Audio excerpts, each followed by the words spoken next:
мындай болды, менің бір жездем инсульт болады. Мен реанимацияға кетіп қалғаннан кейін инсульт болады, бардым, жатыр, кіргізді мен. Левосторонний, вы, Иргалина, это левосторонний, вы же понимаете, деп қайды. Левостороннее кровоизлияние 99% өледі адам инсульттан. Содан не істеватсыңдар, бүйтіп жатсыңдар, кетіп қалдым, ертесіне барсам, жоқ, шығарып жіберіп өліп қалмай дедім. Сөйтсем айтады, иман үйірсін деп үйіне жіберді дейді. Бізде сондай отбасына барып деп. И бір жағынан больницадан өлді деп шығарғысы келмейді, поликлиника өзінен участокта өлді қылып шығара береді. Ол да медицинаның бір құпияларының біреуі ғой. Иә, содан үйіне жетіп бардық. Үйіне барсақ, жатыр, қақитып бүйтіп төсекке жатқызып қойған, мамамның інісі мен мамам жездесі иман үйіріп жатыр.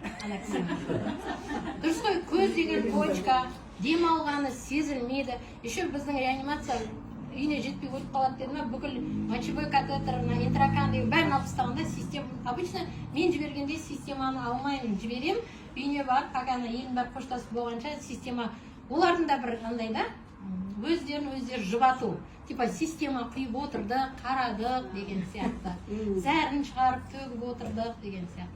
Еш нәрсесі қалмаған, бәрін сыпырып алғанда өзім жіберген, и жатыр, иман үйіріп.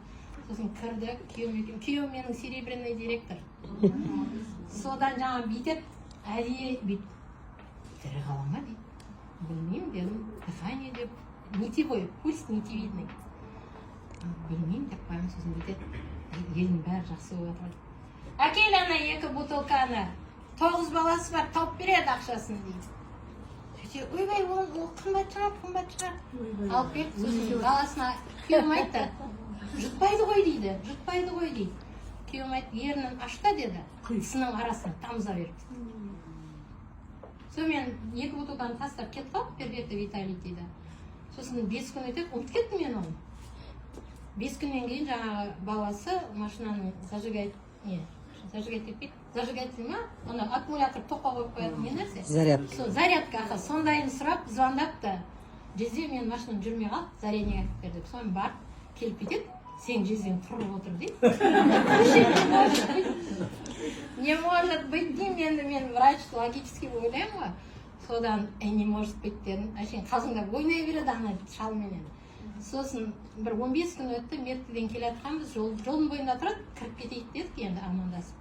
Сөйтіп кірсек, жездем отыр төсекте, аяғын төмен жіберіп. Оралда вахтадан баласы кепті, қолтығынан ұстап отыр. Бүйтіп отыр, кіріп барғанда бүйтіп қарады. Енді біз неврологический статусқа қатты қараймыз, инсульт болған адамдар. Бүйтті де маған қарады, кәдімгідей тура нормально. Сәлем берді деп, амансың ба деді. И сөзі де дұп-дұрыс та, амансың ба деді, күрмелмей айтты. Мен таныдыңыз ба дедім, сен Ильясың ғой деді. О, соны мынау кім деп, ана тиісе береді. Менің күйеуім 50-де, ана кісі 70-де, бірақ қатты ойнайды да, қалжыңдай өтіп сөйтсе, бүйтеді. Ол Мұрат қой. О, әдемі сөйлеп тұр. Соны мен қызымды көрсетіп, мынау кім дедім. Қарап тұрды, атын таппай қойды. Ол Ильяның қызы ғой дейді. Уже все равно нарушение бар да. Ол сенің қызың ғой демейді, ол Ильяның қызы ғой дейді. Сол кісі 2 айдан кейін аяғына тұрып жүрді ғой. Реанимациядан өлуге үйіне шығарып жіберген адам. Сондай кереметтерді жасап отқан өнімді басыңызға жастап емес, басыңызға көтеріп жүру керексіз. Сіздің айналаңызда туысыңыз бар, жақыныңыз бар, анаңыз бар, әкеңіз бар, балаңыз бар, өз ағзаңыз бар, өзіңіз, өз организміңіз. Айналамызда қаншама мыңдаған адамдар бар, бүкіл Қазақстан бар, бүкіл әлем бар.